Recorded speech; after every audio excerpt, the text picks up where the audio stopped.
Bienvenue à vous tous, ça fait plaisir de vous voir. On va commencer tout de suite avec l'adoption de l'ordre du jour. Je vais faire la parole à M. Vézina pour procéder aux différents points de l'ordre du jour. Parfait, merci, Monsieur le Président. Item 1.1 de l'ordre du jour, c'est la période de questions des citoyens à l'intention des membres du conseil d'administration. On m'informe par ailleurs que nous n'avons reçu aucune question par courriel. Cependant, on m'informe également qu'il y a des personnes présentes dans la salle qui aimeraient s'adresser au conseil.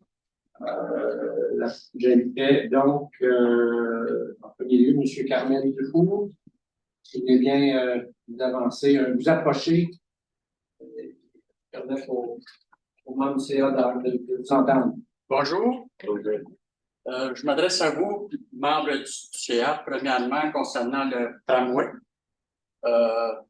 Première question, en parenthèse comme ça. J'aimerais savoir, par rapport au rapport 6 qui a été déposé en début du mois, est-ce que les membres du CA ont lu le rapport 6 au complet avant le vote du 29 juin que vous avez fait concernant la résolution sur le tramway? Bon, je peux vous répondre que nous avons tous reçu le rapport 6 avant. Est-ce que vous l'avez tous lu? Vous répondre Levez la main sur ceux qui l'ont lu. Au complet. OK, c'est bon. Vous avez dû constater avec moi que le rapport 6, dans son format actuel, la solution qui vise à atteindre la politique de mobilité durable 2030, notamment la diminution des temps de parcours domicile et pour se rendre au travail, le système qui est proposé va augmenter le temps de parcours domicile-travail. Premièrement, il y a une augmentation de la distance de marche qui va passer de 400 mètres à 800 mètres, à ce que je peux comprendre. Et aussi, on va ajouter une correspondance parce qu'il va y avoir les réseaux locaux qui vont apporter les gens au tramway. Tous les autobus vont aussi arrêter à la station Lyon à Ottawa. Et aussi, ils vont transférer sur le train léger. Donc, on va avoir 2 transferts, surtout pour ceux du Rapibus dans l'Est et aussi de Haute. Donc, ça va augmenter considérablement le temps de parcours domicile-travail. Je constate aussi qu'il n'y a aucune analyse sérieuse qui a été faite au niveau de ces temps de parcours. Et ainsi, on ne connaît pas l'impact sur l'achalandage. Alors, c'est tous des points que je considère qui devraient être reconsidérés dans ce projet-là. Aussi, il y a 3 voies sur le pont du portage, actuellement par direction, 2 pour les autos et 1 qui est réservé aux autobus. Maintenant, dans la situation proposée, le tramway va prendre une voie dans chacune des directions. Les 2 autres voies, ça va être pour les autos. Est-ce que les autobus vont être mélangés aux autos, vont être dans la congestion des autobus du Rapibus? Ou est-ce qu'ils vont prendre la même voie que le tramway? Alors, c'est toutes des choses que je considère qui sont importantes à regarder avant de s'en aller et dire on veut un tramway absolument. D'autres points que je voudrais vous souligner ici, c'est que au niveau du système qui est proposé, il y a un gros manque de flexibilité en cas de panne. On sait qu'à Ottawa, qu'est-ce qui se passe quand il y a une panne du train léger? On veut nous équiper avec celui-ci. Je pense que les coûts d'opération vont être considérablement plus élevés. Sur 15 villes aux États-Unis qui ont changé de l'autobus au tramway, en moyenne, ils ont doublé leur coût d'opération. Alors, ce serait intéressant que la STO puisse se pencher là-dessus. Et finalement, j'aimerais que, si ça devrait être possible, oui, qu'on fasse une liste de tous les impacts que ça peut avoir sur la clientèle et les usagers qui vont avoir, disons, en marché 800 mètres au lieu de marcher 400 ou 300 ou 200 mètres.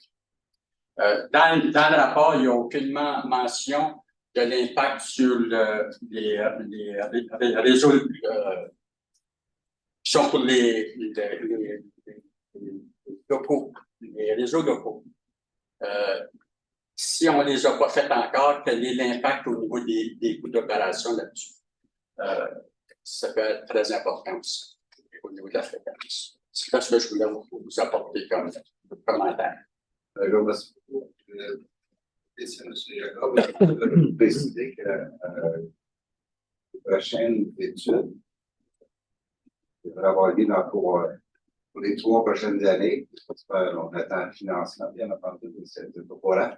On est confirmé plusieurs de vos questions, mais comme M. Jacob, peut-être déjà des questions. Oui, bien d'abord, merci beaucoup pour votre intérêt pour le projet. On va certainement partager vos préoccupations et vos questions avec l'équipe projet. Faut se rappeler que c'est un projet structurant. Leur priorité, c'est de s'assurer que sur le grand axe du système, on va gagner en fluidité et en capacité.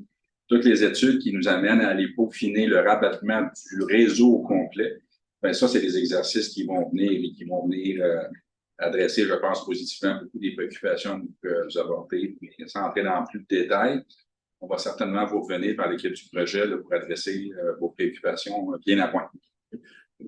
Je peux rajouter une petite question en passant. Le fait qu'on va faire cet exercice-là pour le tramway, elle n'a cependant pas été faite avec la comparaison des autres scénarios. Oui. Oui, bien, c'est ça. Sans entrer dans le détail, le redesign de tout le réseau ne fait pas partie du projet, ni dans un scénario, ni dans l'autre. On cherche à drainer le centre de notre réseau avec le moyen le plus efficace. Donc, c'est un peu ça l'exercice dans tous les cas de figure. Donc, il est impossible de voir l'impact sur le temps de déplacement de domicile-travail à ce moment-là. Pas de tous les scénarios à ce moment-ci. OK. Bon, c'est bien, merci. Merci. Oui, à moins que je me trompe, il y a une autre intervention de M. Brody Flanagan. Non, pas de question. Non, pas de question. Et des représentants syndicaux? Aucune question non plus? Ça clôt la période de questions, M. le Président.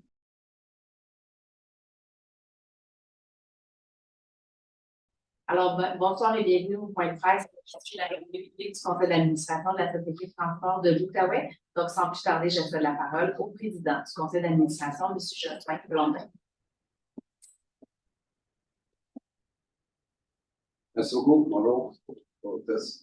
Alors, bien entendu, aujourd'hui, ça fait déjà un mois qu'on est au service d'automne de la STO.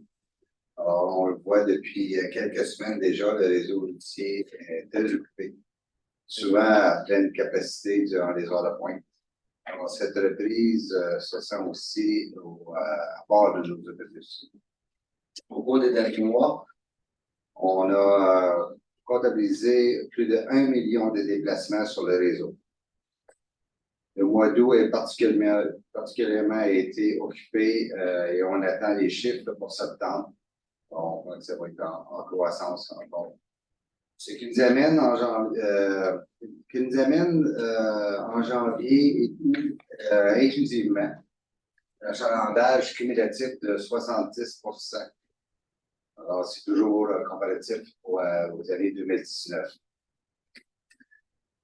Les clients sont aussi nombreux à la nouvelle station Lorrain et nouvellement raccordée au Rapidbus. Alors, ça fait un achalandage plus que qu'on espérait. Alors, on a besoin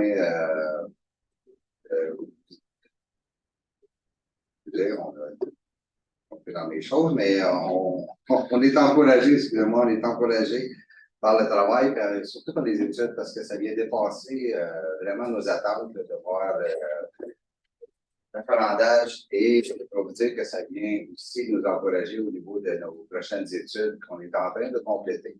On va les compléter d'ici le printemps pour le prolongement de l'Autobus vers l'aéroport. Alors, ça nous encourage, puis ça regarde bien parce que les premières études étaient concluantes.